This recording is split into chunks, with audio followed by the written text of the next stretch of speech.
अपने दोनों हाथों को जोड़ लेंगे। मोक्ष मार्गस्य नेतारं भीतारं कर्मभुवृतां ज्ञातारं विश्वतत्त्वानां वन्दे तद्गुणे लब्धे वन्दे तद्गुणे लब्धे वन्दे तद्गुणे लब्धे। जय बोलो पंच परमेश्वरी भगवान की, देवादी देवादिनाथ भगवान की, अंतिम शास्त्रपति महावीर स्वामी भगवान की, परम पूज्य गुरुदेव श्री आदि सागर महावीर की विमल सागर सन्मति सागर जी महाराज की, परम पूज्य गुरुदेव श्री सुंदर सागर जी महाराज की, द्वादश शाम जिनवाणी माता की।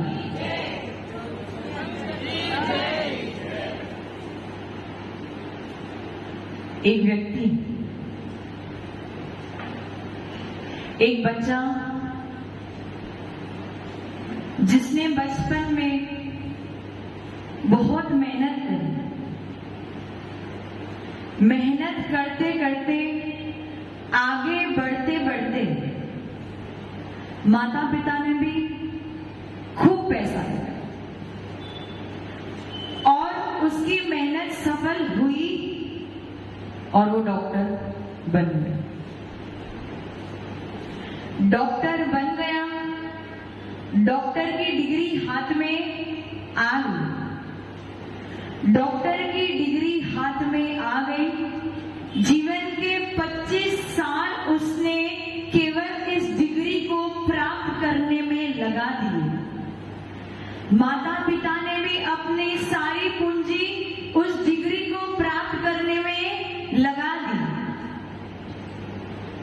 डिग्री प्राप्त तो कर ली, परंतु डिग्री प्राप्त करने के बाद उसे इस बात का बोध नहीं था कि मुझे काम करना क्या है। डॉक्टर होता किसके लिए है? पेशेंट को ठीक करने के लिए।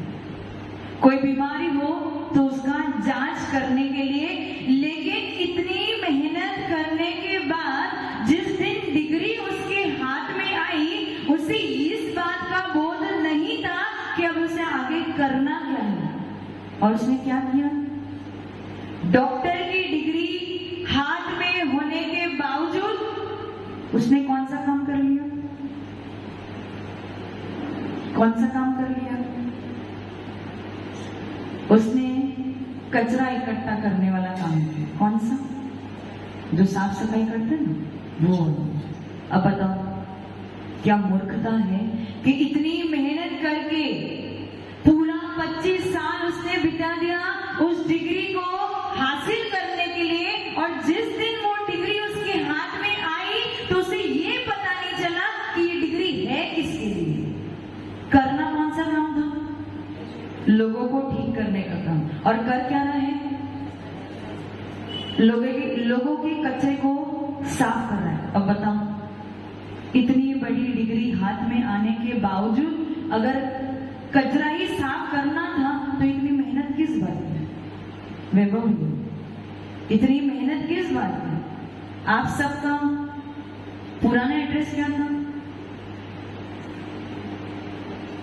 हाँ, आलोक भी, आपका पुराना एड्रेस क्या है? आपका ही नहीं, इधर जितने लोग बैठे हैं सबका, और इन सबका ही नहीं, हम सबका एक ही एड्रेस है। कौन सा एड्रेस था? निगोल। हम सब के सब, पिछली पर्याय क्या थी नहीं हमें पता नहीं, लेकिन इतना पता है कि हमारा सर्वप्रथम एड्रेस यदि कोई था, सर्वप्रथम निवास स्थान यदि कोई था तो वो था निगोल। कहां से आए हम सब? निगोल से आए हैं, एक इंद्री से आए हैं, उस निगोल में पड़े थे। और एक जीव के अंदर, एक जीव के शरीर के अंदर अनंत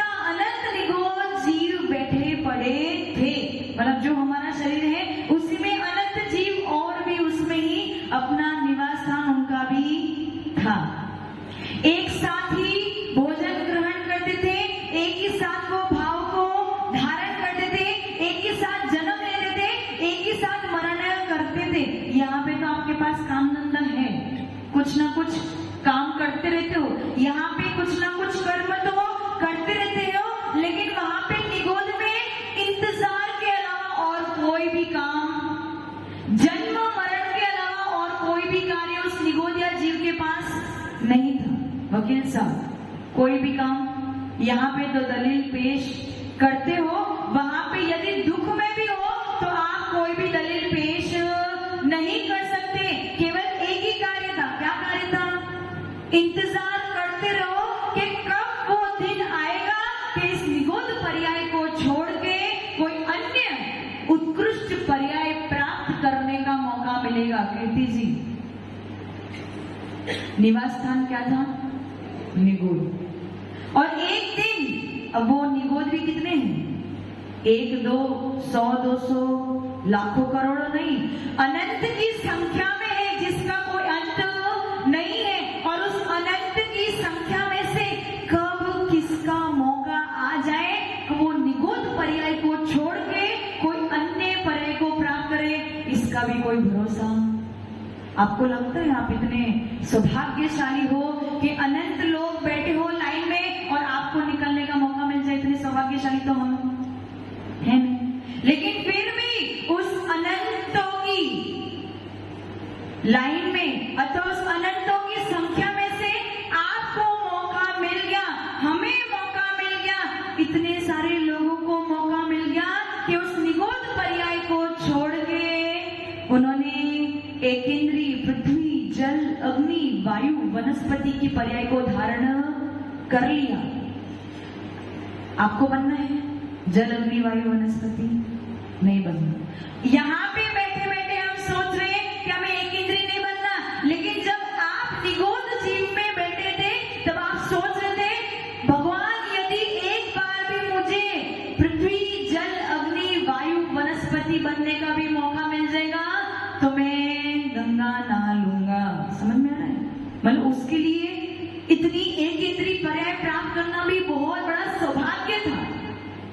उसने वो भी प्राप्त कर ली और धीरे धीरे आगे बढ़ते बढ़ते 2 इंद्री, 3 इंद्री, 4 इंद्री भी प्राप्त कर ली। लेकिन तकलीफ क्या थी? छोटा सा जीव, कभी किसी ने पैर रख दिया, कभी किसी ने कुचल दिया, कभी किसी ने निचोड़ दिया, कभी किसी ने विदारण कर दिया, और ऐसे दुख भोगते भोगते भी अंतरंग में यही विचार चल रहा था कि कब वो दिन आएगा कि मुझे और उत्कृष्ट पर्याय की प्राप्ति होगी।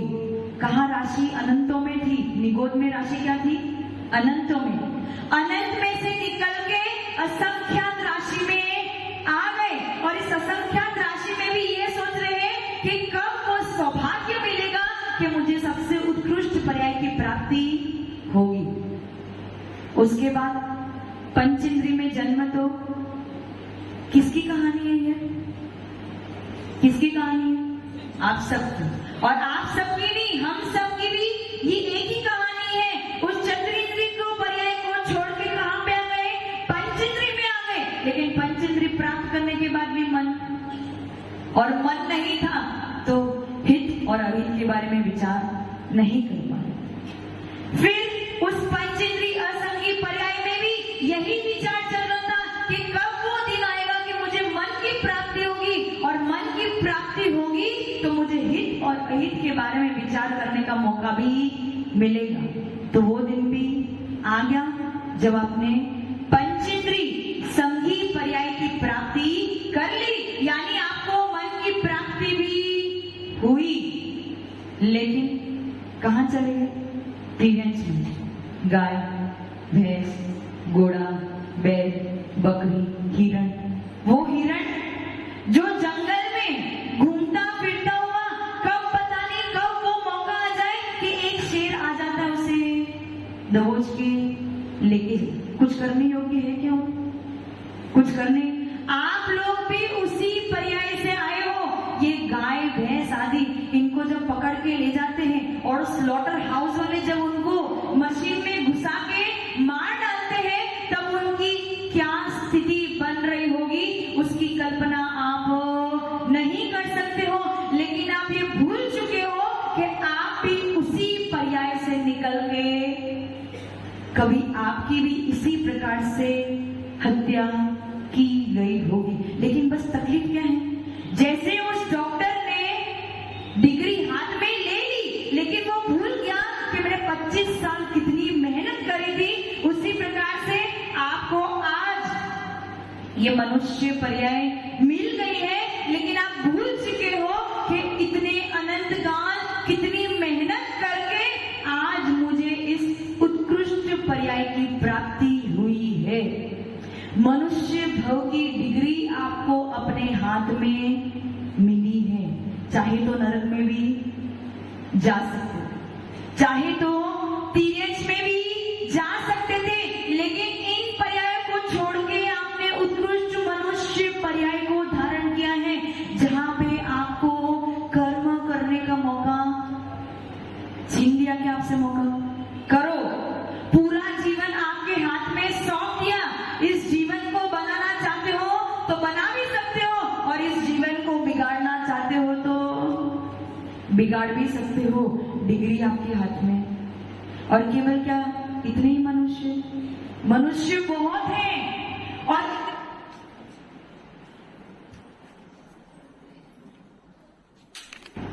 मनुष्य बहुत है, आपको दिख रहे हैं कम, लेकिन इतने नहीं हैं। ये तो केवल हमें यहाँ जो इस विश्व को जितना आप देख पा रहे हो उतने ही मनुष्य समझ रहे हो, लेकिन इससे भी अधिक मनुष्य हैं। 29 अंक प्रमाण मनुष्य इस विश्व में है, और उसमें भी इतने सारे मनुष्य होने के बावजूद किसको पता नहीं कौन से कुल में जन्म मिला, कौन सी जाति में जन्म मिला, कौन सी धर्म को मानने वाले में जन्म मिला, कौन से संप्रदाय में जन्म मिला। उसमें भी इतने सारे मनुष्य में से कुछ मनुष्य ही ऐसे हैं जिनको ये जैन धर्म में जन्म मिला है। कहाँ अनंतों की संख्या में पड़े थे, उस अनंत की संख्या को छोड़ के असंख्यात की संख्या में आए, उस असंख्यात की संख्या को छोड़ के भी संख्यात की संख्या में आए, और उस संख्यात की संख्या को छोड़ के भी कुछ गिने चुने जैन धर्मों को मानने वालों में हमारी संख्या आती है। बताओ, बड़ी बात है। पवन जी कितनी परीक्षा लेके आए? आज आप डिग्री होल्डर हो कि आप जैन धर्म के अनुयायी हो, निर्ग्रंथ भेष को मानने वाले हो। ये डिग्री आपके हाथ में है कि आप जैन धर्म के मनुष्य हो, और ये डिग्री हाथ में आने के बाद आप इस बात को भूल गए हो कि इस अनंत पर्यायों को मैंने केवल इस मनुष्य पर्याय, ये जैन धर्म को प्राप्त करने के लिए लगा दी। पूरी जीवन की पूंजी इस पर्याय को प्राप्त करने में लगा दी, और जब आज इस पर्याय की आपको प्राप्ति हो गई तो आपको इस जीवन का बिल्कुल भी मूल्य नहीं। पवन जी, मुनि कौन बन सकता है? त्यागी व्रती कौन बन सकता है? संयम नियम कौन ग्रहण कर सकता है? केवल ये जैन धर्म के जो अनुयायी हैं वही कर सकते हो। लेकिन आपने क्या किया? आपने क्या किया? आपने पिछले जन्म में बीज बोया था। क्या किया था? बीज बोया था, और उसको अच्छे से पानी का सिंचन भी किया था, और धीरे धीरे उस बीज ने पौधे का रूप लिया। पौधा बड़ा होते होते एक वृक्ष बन गया, बड़ा विशाल वृक्ष बन गया। इंतजार कर रहे थे कब उस वृक्ष पे फल आ जाए। फल आ भी गए, उस फल को देख के आप खुश हो भी गए, लेकिन ये भूल गए कि पिछले में मैंने कितनी मेहनत की थी उस फल को प्राप्त करने के लिए। और जब आज आपको फल मिल गया है तो आप अपना सारा समय उस फल को केवल खाने में, अर्थात जितना पुण्य आपने पिछले जन्म में कमाया था वो सारा का सारा पुण्य आप केवल ग्रहण करने में लगे हो, भोग की सामग्री को ग्रहण करने में लगे हो। लेकिन ये भूल गए कि जब तक ये वट वृक्ष अथवा विशाल वृक्ष खड़ा है तब तक ही फल मिलेगा। यदि आप अपने पूरा समय इस फल को धारण करने में लगा दोगे तो वृक्ष को नष्ट होने में समय लगने वाला। इसलिए बहुत पुरुषार्थ और मेहनत करके इस डिग्री को हासिल, कौन सी डिग्री? इंजीनियरिंग, डॉक्टर, एमबीबीएस, सी की बात नहीं चल रही, यहाँ पे इस मनुष्य भाव की बात चल रही है, इस उत्कृष्ट पर्याय की बात चल रही है, जैन धर्म की बात चल रही है, निवृत्त भेष की बात चल रही है। ये डिग्री आपको हासिल हुई है और ये डिग्री इसलिए हासिल नहीं हुई है कि आप कचरा इकट्ठा करो, इसलिए हासिल हुई है कि आप अपनी सेवा करो, आप अपना इलाज करो, आप अपने दिमाग का इलाज करो, इस भाव का इलाज करो और अपने आप को इससे भी आगे बढ़ा के सर्वोत्कृष्ट डिग्री को प्राप्त करो, हासिल करो। ये एलिजिबिलिटी केवल आपके पास है, सबके पास नहीं है। इसलिए इस भाव का, इस पर्याय का मूल्य को समझो। बहुत मेहनत करके आज इस मुकाम पे आके खड़े हुए हो, ऐसा ना हो जाए कि अपनी मेहनत को भूल जाओ और यहां से कदम पीछे ले जाए। इसलिए सफल व्यक्ति वही होता है जो अपने कदम को आगे बढ़ाता है। आप भी अपने कदम को आगे बढ़ाएं और अपनी आत्मा का कल्याण करें। जय बोलो परम पूज्य आचार्य गुरुदेव श्री सुंदर सागर जी महाराज की, द्वादशाम जिनवाणी माता की।